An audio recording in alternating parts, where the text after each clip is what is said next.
Urgent! Day Bears fan, look at what just happened. Nobody saw this coming, huh? But first, make sure to subscribe to the channel because we bring you daily videos with the latest your team news, and don't forget to turn on notifications so you don't miss anything. Bears show interest in bulking up defensive line with 30 visit. The acquisition of Grady Jarrett and signings of Chris Williams and Jonathan Ford are apparently not enough, and the Bears are showing interest in a defensive tackle. The Bears may have brought in veteran defensive tackle Grady Jarrett to fortify the defensive line, but they're not necessarily content with stopping there. At least their latest reported 30 visit for the Bears to Hallis Hall says this. Tennessee, defensive lineman Omar Normanlott had a visit with the Bears, according to Ian Rappaport of NFL Network. The visit is one of 8 30 visits, and 9 including the local visit he has with the Titans. The Chiefs, Bills, 49ers, Bengals, Buccaneers, Browns, and Falcons are the other teams' Hell visit. Normanlott is graded an early to mid-third round pick depending who is doing the rating. Pro Football Focus has him as the 66th best player on their draft board. Sports Illustrated's Daniel Flick rated him 76th in a top 100 of all players in the class, while the NFL Mock Draft Database currently rates him 83 overall.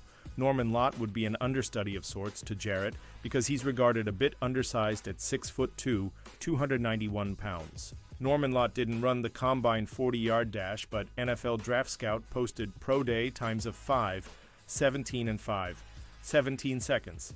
He started out at Arizona State for 3 years before transferring to Tennessee. With the Volunteers, Normanlott made 9-12 of his 13-12 sacks and had 10 of his 17 tackles for loss over his final 2 years. Besides Jarrett, the Bears secured Chris Williams to add into the defensive tackle mix with Gervon Dexter Jr., Andrew Billings, Jarrett, and Jonathan Ford. They also have the ability to move edge rusher Dayo Odiingbo inside as it's something he has done in the past. Pausing this news just to say that if you want YouTube to keep recommending the latest, the monsters of the Midway News to you, it's very important that you leave a like on this video. Thanks. Now let's get back to the news. Bears signed gigantic DB just 1 day after his release from Vikings on. April 7th, the Minnesota Vikings released veteran cornerback Nashon Wright. A day later, the Chicago Bears announced they're signing him to a 1-year contract. The move reunites Wright with Bears' new defensive backs coach Al Harris, who previously coached him in Dallas. Wright's familiarity with Harris' coaching style and preferences should help him, as he'll likely be competing for a spot on special teams and as depth in the secondary. As Patrick Finley of the Chicago Sun-Times noted, at 6'4" and 200 pounds, Wright is gigantic for a cornerback. At 26 years old, he's still young and could have his best days in front of him. Harris must have liked working with him previously enough to bring him in. Let's delve further into the newest member of the Bears and his history in the NFL. More on Bears' new CB signing, Nashon Wright. The Dallas Cowboys selected Wright, a former Oregon State product, in the 3rd round, 99th overall of the 2021 NFL Draft.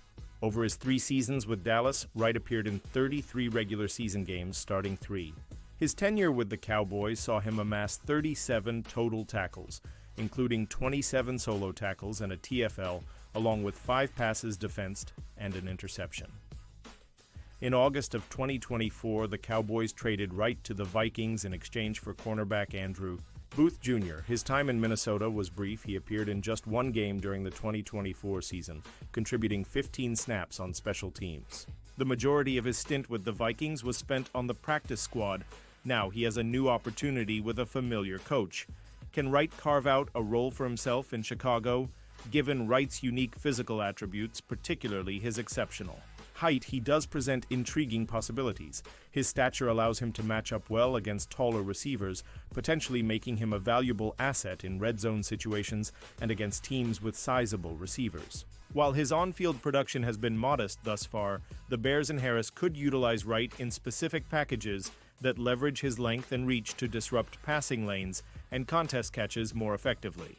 Additionally, Wright's prior experience on special teams could be advantageous. Special teams play is often a critical component of roster decisions, and Wright's willingness and ability to contribute in this phase of the game may enhance his value. His previous roles suggest he could be deployed that way. Ultimately, Wright's role with the Bears will likely depend on his performance during training camp and over the team's 3 preseason games. If he can capitalize on his physical tools and rapport with Coach Harris to refine his technique and understanding of the defense, Wright could carve out a niche role. He'll face an uphill battle, though. All-Pro Jalen Johnson and Tyreek Stevenson will be the starting CBs barring an unforeseen situation, with Kyler Gordon in the slot and Terrell Smith there as depth. The Bears also recently signed defensive backs Shaun Wade and Nick McLeod to one-year deals, so Wright will likely be competing with them for a spot on the roster. If he doesn't make the team, he's a definite practice squad candidate. And now, Da Bears fan, I want to hear from you. What's your opinion on this? Drop your thoughts in the comments. I don't know if you know this, but your opinion matters a lot. For Da Bears, he'll be back any moment with more. The Monsters of the Midway News.